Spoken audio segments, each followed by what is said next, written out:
Alright, this is going to be a really hard video for me to make. As you can tell by the title, this is going to be my last video of 2018. Haha, got him! Master of clickbait right here. This is not going to be my last video. Maybe it's going to be my last video for a couple weeks. But no, there's no way this is actually going to be my last video. I just needed a title for this. I just wanted to kind of reflect on this year and do a quick little Q&A. No one would watch this video if I said my YouTube Rewind 2018 and Q&A or something like that. Well, with that being said, let's get to the questions. I asked you guys on the YouTube community tab and through Twitter if you guys had any questions you wanted to ask me, and these are the results that came up. Actually, really quick before we do that, I want to go over all of my social media so anyone who may be watching this video will know for sure where to contact me and all that. Starting from where I'm most active, this has to be Twitter and Discord by far. If you guys will message me on there, I will be sure to respond to you within like less than an hour probably. You can hang out with me and get more insight into what I'm thinking. Yeah, Twitter and Discord definitely the places you want to be following me. I have a Twitch, which I don't really use right now, but I do plan on using more come summertime when I have time to stream. I have a Patreon with several rewards depending on the tier you decide to pledge to. And yeah, that's pretty much it. Now let's get on to the questions. First of all, the YouTube questions. Negro, it's a pretty funny name. Negro asks, what got you into Smash Bros in the first place? Well, this is a pretty long story because, you know, Super Smash Bros was the first video game I ever played, Super Smash Bros Melee, back when I was like 4 or 5. And you know, when Brawl came out, I played that game as well. But in terms of competitive Smash Bros, I did answer this in a video a while ago, but he probably didn't watch it. Essentially, I think it was Apex 2013 or Apex 2011 or something. I went to twitch.tv, right, where live streams happen, and on the front page there was Apex 20, whatever the 20 was. And it was, I think it was Armada versus PPMD in Grand Finals. And they were playing Melee, and I'm like, oh, they're playing the old Smash Bros. And then I believe PPMD won. And then I went to YouTube. I was like, oh, this is pretty cool, I guess. And then I went to YouTube a couple days later, and I saw this Screw Attack video that was like, PPMD is the best player in the world. And that essentially was how I got into competitive Smash Bros. I saw that video, and then the recommended videos, there was like a bunch of Melee VODs and a bunch of Brawl VODs, and then I just got into Smash Bros ever since then. I never played it because my Wii, for some reason, couldn't play Brawl properly, so I had to like get my friend's Wii, because I never actually played Brawl at my house. I remember I always like played it at my friend's house, or like we had some other Wii or something like that. Like, it was pretty complicated. The Wii I had could not play Brawl for some reason. There was like some 0.1% of Wiis that couldn't play Brawl, and if I remember correctly. So then yeah, I started playing Brawl a bit, and then, you know, I eventually got the mod for PM, and I started learning some Melee fundamentals like L canceling and wave dashing on command. I also had a GameCube and my Melee disc working back then, so I also played Melee a bit. And yeah, when Smash 4 came out, I decided I would try and play this game competitively and be the best I can. And yeah, that's how I got into Smash Bros. Ramek Ball, I probably totally pronounced that wrong, I'm sorry about that. He asks, what do I think of Rivals of Aether, and will I consider making content for it? Rivals of Aether is really fun. I might make a video on it if I find something interesting enough. I do have a video where I play Rivals of Aether with my friend that I will show on screen and link in the description below if you are interested in watching that. But in terms of like a dedicated video like analyzing Rivals of Aether, probably not anytime soon, but I mean, maybe if it catches my interest enough. I will say that for sure it is definitely the best Smash clone out there. It's like Project M. It's like one of the few games that actually merge the two, like the Melee and Smash 4 community together. Like, both Melee players that I've talked to and Smash 4 players that I've talked to enjoy the game. So yeah, it's pretty cool. Mr. Backfloop had two questions, one revolving around Smash Ultimate and one revolving around YouTube. The Smash Ultimate one asks, who have you enjoyed playing the most so far? Do you have a main? I've enjoyed playing Sonic and Luigi, Mario, and Lucina the most. In terms of who I'm maining, it's gonna be Sonic and Luigi. Luigi because I just have so much fundamentals with the character from Smash 4. And Sonic because I genuinely really enjoy playing him in this game a lot more than I enjoyed playing him in Smash 4. That was one of the main reasons I didn't play him in Smash 4 because I just found him so boring to play with. I could not stand it. Maybe if I like played him for a while, I would have got used to it, but he was so boring for the time I played him. I tried playing him for like 6 months. I really did try to learn the character, but I just couldn't. He was way too boring. I enjoy playing Mario and Lucina as well as Luigi and Sonic, but my Lucina isn't really all that good, and my Mario, I feel like I'd rather just play Luigi, and I feel like they have like similar matchups anyway, so like I don't really see a need to play both. And for his YouTube comment, he asks, what YouTubers do you personally enjoy / watch? Alright, you guys are gonna learn a lot about me from this question, but I have a lot of interests, like a lot of interests that aren't just Smash Bros, that aren't even just gaming. I have a lot of interests in general. In general, my favorite hobbies or things to do or things to watch are, first of all, I'm really interested in technology, so like car technology, artificial intelligence, smartphones, cameras, all that stuff. I'm interested in that stuff. So in terms of YouTubers that talk about technology, I like watching Tailosive Tech, even though I don't really agree with most of his points. I enjoy watching MKBHD, Marquez Brownlee, Jonathan Morrison, and Front Page Tech. Off the top of my head, that's who I enjoy the most.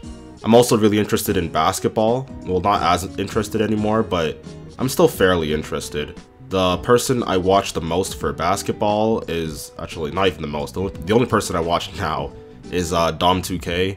He's a basketball YouTuber, it's the only person I watch for that. I'm really into health and fitness, and more specifically calisthenics. The people I watch most often are Athlean X, Calisthenics Movement, Austin Dunham. I feel like I'm missing other people, but I'm subscribed to like 500 different people. I'm not gonna look through all my subscriptions for that stuff. And for the people you guys probably care about the most, for the anime YouTubers that I watch, it's Alexander, Giguk, Kato or Kato, MathWiz, and Craftsdwarf. I used to watch a lot of other people, but I'm not really into anime right now, I'm just gonna keep it real with you. And in terms of Smash Bros, which is the one you guys probably cared about the most, you guys probably thought I had like a ton of people I watch for Smash Bros since I'm a Smash channel mainly, but not really, if I'm being honest with you. Okay, so off the top of my head, I know I watch a lot of highlights. I watch a lot of highlights because they're fun to watch. So Yeet Smash and GR Smash are my go-tos. Also, Peng Bros, or whatever that highlight channel is that like posts stream highlights. Mango's YouTube channel where he posts highlights of his Melee clips. Moving away from highlights, I watch some, analytical content or like tech content from Beefy Smash Dudes and My Smash Corner. Core A Gaming as well. I know he's not a Smash tuber, but he does some analytical content on gaming and esports and fighting games in general, so I watch him. Shoot, who else? Relax, I watch him at times. And yeah, I think that's it. But like honestly, there's so many other random like subcategories that I watch that it's ridiculous. I watch an insane amount of YouTube. I don't even want to look at how much YouTube I watch a day. Like I also watch self-improvement videos, like videos from Improvement Pill, Practical Psychology, Charisma on Command, superhero stuff by what's his name, Captain Midnight, that other guy, what's his name, Cosmic Variety or something. I've also subscribed to a lot of Sonic YouTubers at some point. Cybershill and Shaymay are the ones that come into mind at first.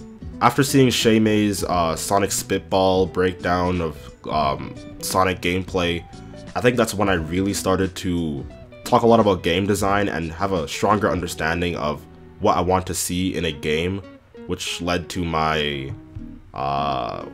what's that video? The video against Rage for Smash Ultimate, and obviously my Mario vs. Sonic video. And yeah, there's probably a lot of other subcategories that I may occasionally watch. There's honestly just so much YouTube I watch, it's ridiculous. I am obsessed. I have no life. Next question comes from Unknown Man. It's a pretty simple question. What's my favorite TV show that is not anime? If you don't count Avatar as an anime, it will be Avatar: The Last Airbender. But if you do count Avatar as an anime, then it's probably The Office. Inotadam asks the exact opposite question. What's my favorite anime? My favorite anime is Hunter x Hunter 2011. I also really enjoy Death Note, Dragon Ball, One Piece, Naruto, Mob Psycho, Gintama, The Disastrous Life of Psyche, Psycho Pass, Parasite. But yeah, if I were to give you like a top 3, it would be number 1, Hunter x Hunter, number 2, maybe Dragon Ball, number 3, Death Note, number 4, One Piece, number 5, either Prison School or Disastrous Life of Psyche.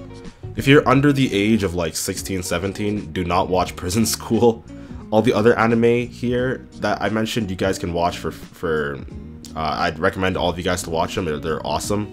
But if you're under the age of 16, 17, just don't watch Prison School. Trust me, you do not, especially if your parents are there with you, do not watch it. It's very explicit, might I say.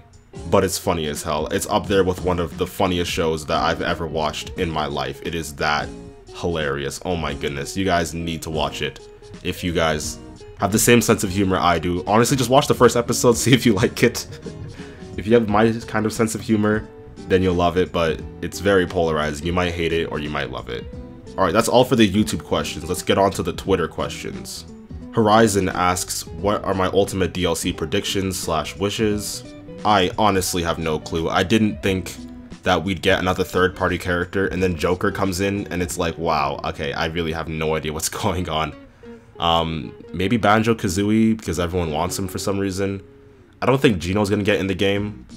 Yeah, Gino's already like an assist trophy or Mii costume, right? So, yeah, you can't get in. Well, it was never stated that they can't get in, but, you know, it's unlikely he's gonna get in. None of them are gonna be Echo Fighters, so maybe Tails from Sonic could be a DLC character, but he's already a spirit, but I don't know how that works. I'm not into that whole what character is gonna be in, what character is not gonna be in. That's a topic that I haven't really looked into too much because I'm not really all that interested, to be honest. I'm just so satisfied with the roster right now, I could care less. Steve from Minecraft, I mean, I don't even know. Anyone can get in. I don't know. Anyone besides Goku could probably get in. In terms of my DLC wishes, I don't think you guys want to hear that even. Darth Luigi asks, so what kind of content are you planning on making for 2019? Are you going to stick to making discussion videos, or are you planning on branching out? Not to spoil too much, but for 2019 I do have, you know, at least like 9 to 10 videos already planned out that are, you know, basically done. I've already done the scripting, I've already done the notes for them. It's just a matter of compiling them, organizing them, and editing, voiceover, and all that stuff. I do have a couple collabs with some YouTubers that you guys may know. I'll just leave it at that. I also want to collab with a top player, potentially, eventually. I did a collab with Zero in 2016, I believe, or 2017. In 2017, I did a collab with Zero. I made a video with him. I made a video with Captain L, I think that was this year. And I also did a collab with Elegant in my Luigi guide, so I had a pretty nice assortment of people I collabed with for, like top players I collabed with for Smash 4. So I want to do the same thing for Ultimate. In terms of the type of content I'm making, am I just going to do discussion videos or plan on branching out? It's going to be discussion videos, but they're going to branch away from Smash videos. At least 2 videos I've planned for this year are going to go beyond Smash Bros. That's all I'm gonna say. Beyond Smash Bros, beyond anime, beyond any video, type of video I've made. Well, it's kind of like loosely related to Smash Bros, but yeah, that's all I'm gonna say on the matter. Sinos Ben asks, even if you don't know anything about the drama side with it, what are your initial thoughts about Goblin Slayer, and would you watch it in the future or nah?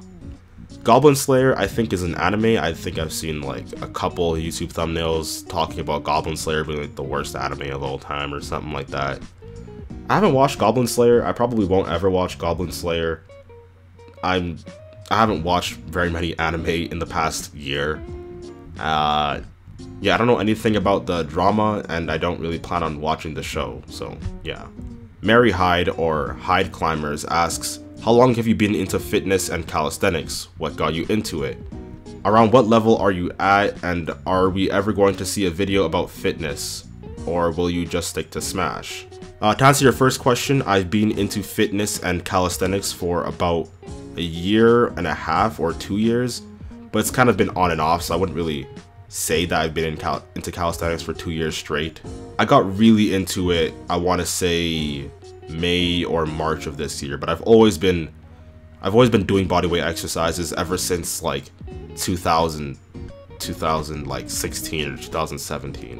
What got me into calisthenics and fitness? Well, generally I was looking up, because I used to play basketball a lot, I was looking up like home bicep workout or home ab workout, you know, because I wanted to get stronger for basketball. And then, you know, when you look up a home exercise, calisthenics is all about using your own body weight, so when I look up a home exercise, eventually I stumbled upon calisthenics and the wonderful world of bodyweight exercises. And I've made quite the physical transformation, as you can tell. To the 5% of my female audience that's out there watching this video, I'm single. But yeah, essentially seeing all those like home ab workouts, home push-up workouts, got me into bodyweight exercises, and I just fell in love with it. I was always generally a pretty strong person, thanks to the fact that I played a lot of basketball when I was younger. I'm talking 6-7 days a week I was playing basketball. So yeah, I was generally more fit than most people my age. I think by 6th grade, if I remember correctly, I could do like 25-30 push-ups in a row. I was always a pretty fit person, but I obviously was nowhere near as fit as I am now. In terms of his next question is what level am I right now? I think, like, in some ways you could say I'm advanced, like in terms of strength. With strength though, it's kind of weird because I can do a one-arm pull-up. I can do like 2 or 3 reps of one-arm pull-ups. I can hold a straddle planche for like 10 to 12 seconds. I don't know how much I could bench press anymore. I haven't bench pressed in like almost a year now. But when I did try, I got like 205 or 210. But that was like a year ago. I'm sure I could get like 225, 230 now if I tried. For reference, I'm 160 pounds and 5'8", so that's actually pretty good. Especially considering I do a lot of gymnastics movements and not really like raw weight training. Although I do weighted calisthenics. I can do about 5 to 6 pull-ups with a 95-pound weight belt. In terms of just like raw pull-ups, I can do probably well over 15. I've never gone over 15 because after 15 I'm just training for endurance now, I'm not training for strength. But like weirdly enough, I've tried and I can only do like 2 or 3 muscle ups, and I can't do a handstand, which I guess is mostly balance, but I can do a planche but I can't do a handstand, and I can do about as many one-arm pull-ups as I can do muscle ups, so it's kind of weird. But in terms of like flexibility and mobility, I'm very intermediate beginner. That's something I've been working on a lot actually, my flexibility and mobility. Starting this summer, like starting the school year actually, in like late August, early September, I couldn't even touch my toes, like I wasn't even remotely close. But now I can like barely touch my toes, so I mean, it's progress, I guess. My hips especially are very, very inflexible and immobile. I found out later on that that was one of the main contributing factors that limited my potential as a basketball player. I was pretty athletic, it's just that my hips and my mobility and flexibility really slowed me down to my potential, even though I was more athletic than most people. I had, I believe, a 36-inch vertical at my peak, and I ran the 100-meter dash in 11.9 seconds, and if I had proper hips back then, I could have probably gone way faster and jumped way higher. Now before, I could like barely touch my shins without bending my legs, right? But my hips were even worse, and they still are pretty bad. I can't do a deep squat, so a lot of leg exercises I actually just can't do. Like I can't squat, I can't deadlift, I have to do other exercises to work my legs like lunges and sprints. My anterior pelvic tilt was really bad, like you could fit a whole fist under there. Okay, I should probably stop now because this video is already going to be super long, and I could honestly make a whole video on fitness, which is, you know, his next question. Am I going to make a video about fitness, or will I just stick to Smash? I've always wanted to make fitness content. I'm not sure if I ever will, but I will incorporate it in at least some video at some point, incorporate some fitness aspects that I've learned throughout the years, because fitness and health and fitness goes beyond just like being buff and like living a long time. I truly believe that health and fitness is for everyone. How does that one Drake song go? I'm here for a good time, not a long time. Like, people think that people who work out and want to be fit are just afraid of dying or something.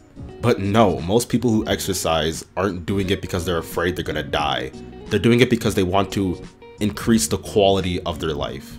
They'll end up living longer most likely, yeah, but they're also improving the quality of life. I'm gonna stop now. I could literally make a 15-minute video on this subject if I wanted to. But yeah, I could go on forever about that, and yeah, I want to make it, but I'm not sure if anyone else would be interested in watching that. Let me know if you are interested. I might make, you know, a quick fitness video, but yeah. Jacob Jazara asks, what kind of music are you interested in? Oh god, this is a mess too, but to answer it quickly, I like rap, I like video game music, I like video game rap, so shoutouts to Shofu and 6 Seconds. I like rock and roll, and I think that's actually the gist of it. What's your one piece of advice for anyone that wants to start up a YouTube channel? This is gonna sound pretty stereotypical, but do it for yourself and don't do it for the money. Like, do it because you think you're gonna gain something personally that isn't money. That's how I feel. I make YouTube videos because I find it really mentally challenging and rewarding, which is why I generally make more unique videos than most people, I feel. Or even if the video itself isn't unique, I like to tackle it from a different perspective. Like, perfect example was why Smash Ultimate will not kill Melee. A lot of people just said that the Melee community will stay strong, and you know, I do agree with that. But I went into detail about how Nintendo doesn't want another Melee and how the game design philosophy behind the two games are at completely contrasting odds, which is a far more unique take on the issue than just Melee will stay strong, Ultimate might drop it down for a bit, but Melee will come back like it always has. Like, I could have easily said that and, you know, been a lot more impartial and probably gotten a lot more likes and support, but I didn't want to do that. That would have been too boring for me. Do you think focusing on one type of content is the way, or should I have more variety? I do think that focusing on one type of content is better if you want to focus primarily on growth. Like, I grew a fair bit this year, but if I focused more on growth, I'm sure I could have grown a lot more than I actually did.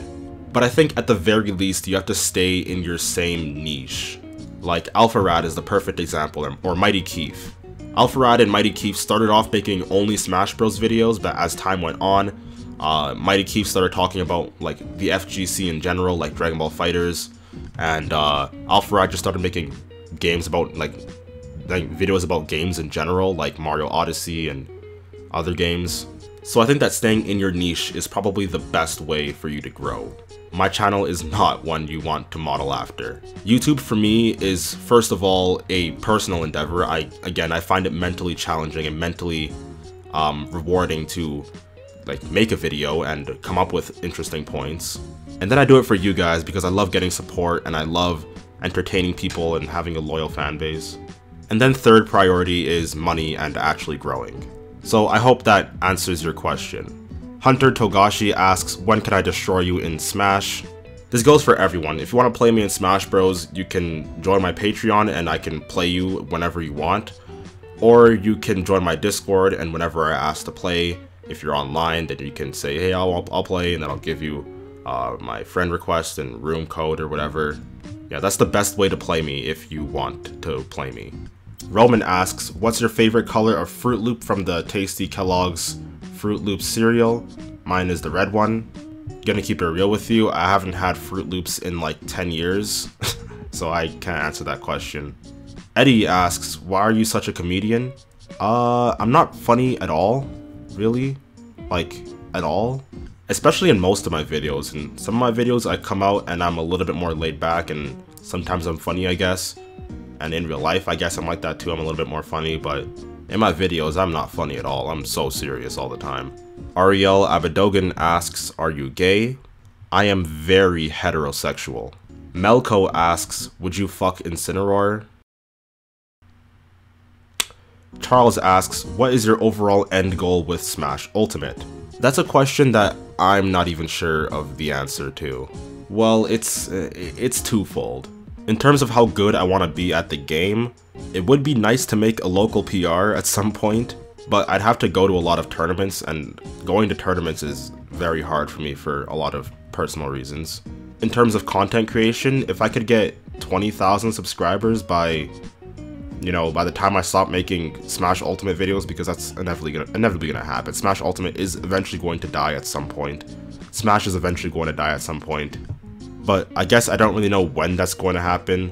So, I don't know, for content creation, I guess. I just want to be satisfied with the videos I make, and I want to entertain people and enlighten people and create some good discussions. That's all I really care about. But I guess from like a raw numbers perspective, I don't even know either. Like 100,000 subscribers by the time Smash Ultimate is dead. But I don't know, at the rate my channel's been growing at, it's gonna be nearly impossible. Like Smash will have to survive for the next like 20-30 years if I'm gonna get 100,000 subscribers. But who knows, my channel might blow up at some point. I don't know, I can never tell. I'll talk all about goals at the end of the video. Array comments, not a question, but I really love your videos. Thank you a lot, I love you guys all. I'm really glad that I've developed a small but really passionate and strong community. I used to get stressed out over the numbers, but honestly, the support is a lot more important to me than the numbers. I love you all.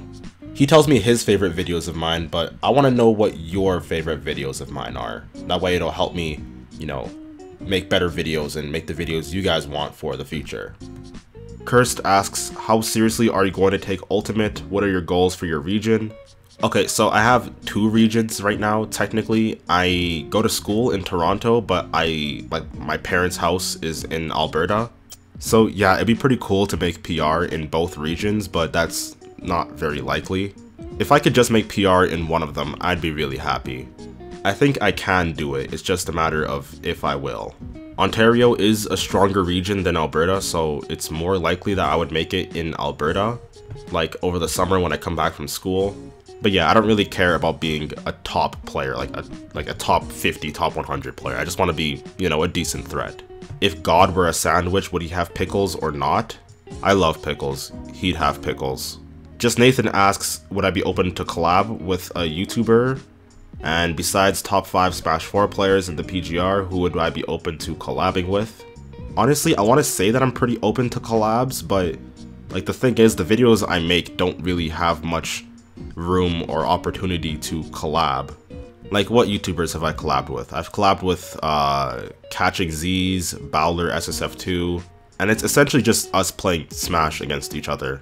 So, I don't know, if you have a decent following and you could get me more exposure, I'd collab with you. But also, if I think your videos are good, I might not collab with you, but I would, give you a shout out in a video or something. Or mention you in a video or something like that. He also asks if the video I made with Zero was for tutoring, or was it just like, hey, you want to make a video with me? It was really just, hey, you want to make a video? I remember I just joined Zero's Discord and everyone's like, oh, Dr. Apolly, I know who you are. And I'm like, oh hey, I went to Zero Talk here, and then they're like, not really. And then I said, hey, someone talk to him and ask him if he wants to collab. And then Zero just DMs me like 20 minutes later, he's like, hey, you want to collab? And I'm like, sure, and then we started playing. Are your parents still questioning your choice to make YouTube videos even though you made enough, or are your parents cool with whatever you do as long as you just follow the rules? They seem kind of indifferent to it. Like, they think it's cool that I'm making YouTube videos and I'm being creative and I'm not like just sitting around and wasting my time and doing nothing all day like a lot of kids my age do. It's not all good though. I think I've sacrificed a lot of my social life that, I didn't really have much of a social life before I had a YouTube channel, but a lot of my social interactions that I would have had if I were more focused on like going to school and, interacting with people there. A lot of those situations I've kind of missed out on. Like, I didn't even realize I didn't, or like never had a girlfriend until like I was in my high school graduation banquet, and then everyone brought their significant other, like besides me, and I'm like, wow, I really have never had one. And yeah, not until recently did it actually really hit me, because I've just been so focused on myself and improving myself and my videos and all that stuff. Back to the question, my parents aren't really like for it. I have to pay for all my YouTube equipment myself. I pay to go to my Smash tournaments, they don't really like the fact that I play video games, but I guess since I'm being creative with it, they're okay. But yeah, they're indifferent to it. They'll give me time and space when I ask them, like if I'm live streaming, I'll like, don't come to my room, don't call me. They'll be like, okay. But they're not really super for it. They're not like, how many subscribers did you gain this today? How many subscribers did you gain this month? How much money did you make this month? They're just kind of whatever with it. They have told me to get a real job though, so yeah, I'm at that phase. Japanese Letters asks, do you plan on going to any major tournaments? The answer to that is no. Maybe if I get super popular or I get sponsored somehow, I'll go to a major tournament, but as it stands right now, I don't plan on going to any. What are you taking at university? I'm taking management and this course called CCIT, which is Communication, Culture, and Contemporary Technologies, where we essentially just talk about how technology has changed the world and how technology is ruining our lives and, you know, all that fun stuff. And the last question here from Scud asks, what do you think the future holds for Smash Ultimate and its meta? I really don't know. It's too early to say. Alright, so now that we're done with the questions, let's go to a reflection period. How was 2018 for me? For YouTube, from an analytics perspective, I've gotten 4 million minutes watched this year compared to last year when I had 2 million minutes, so that's doubled increase, that's pretty good. I got a net total of 900,000 views this year compared to the 500,000 I had last year. Again, pretty good. 22,000 likes compared to 11,000 likes. Alright. 4,700 dislikes compared to 1,000 dislikes. Yikes. 7.8 thousand comments compared to 2.6 thousand comments. 3,000 subscribers gained compared to 1,700 subscribers gained. I've uploaded 45 videos this year compared to 35 videos I uploaded last year, so that's pretty good. My most viewed video this year was why Melee is the most popular Smash game and why Smash 4 is dying. Also, the catalyst for a lot of the dislikes I've gotten on my channel. My favorite video to make this year was either my One Piece analysis on Monkey D. Luffy, my Nen analysis on the beauty of Nen, or my problem with Rage video. Those were the most fun, most challenging, and yeah, overall my favorite videos of this year that I made. Overall, I think I'm generally pretty satisfied. I made goals for myself on Twitter that I would have 20,000 subscribers and have over 2 million video views this year. I didn't even come close to that, but I did have a pretty good increase this year compared to last year. So yeah, it's kind of unfortunate, but I'll take what I can get. Goals for next year haven't changed, 20,000 subscribers and 2 million video views. I'm also aiming for 50 videos uploaded next year, so that's a video almost every week. I was really close to hitting that this year, but not quite. To be fair, I didn't upload for all of September, so... In terms of personal life, I want to continue my healthy lifestyle. I want to gain the ability to dunk. I dunked a basketball a couple times in high school, but that was off an alley-oop. I want to be able to just run up with the ball in my hand and dunk. That's always what I've wanted to do. I think that once I fix my mobility issues in my hips, I can probably do it. I've always naturally been really athletic, it's just that my mobility was really hindering me. Oh yeah, I also do have an Instagram at poly_doc, so if I do end up dunking, I'll post it on there. And Twitter, of course. These next goals are pretty ambitious, but I want to learn to do a V-up and the splits. Front split, middle split, doesn't matter. I want to learn to do the splits and I want to do a V-up, which is like an L-sit on steroids, or is it a V-sit? V-sit or V-up, I forget. I want to learn how to do a V-sit / V-up and splits. So yeah, that'll be it for this super long video. I'm not sure if I'm gonna keep it as one video or split it up into 2 videos. I'll probably ask you guys on Twitter and in the YouTube community tab. I don't know though, with my intro I might just be forced to make it one video. That'll be it for the video. I'll catch you guys all in the next year. Alright, peace.